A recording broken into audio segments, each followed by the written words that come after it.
In this guide, I'll show you how to sign into the PlayStation Network on PS4. So the first thing you want to do is select the account where you want to sign in.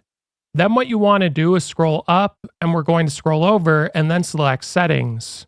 Now, in order to sign in, you do need to be connected to your internet, so go into Network and set up your internet connection. Then we're going to go back and we're going to go to Account Management.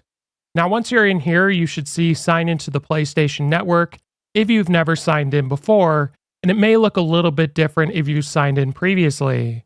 So I'm going to select that now, and from here, it's going to give us a few options. You'll notice there's a QR code, which if you're signed into your PlayStation Network account on the PlayStation app, you can simply scan that to sign in. Or you can sign in manually if you already have an account and you want to enter your email address as well as password, and you can sign in here.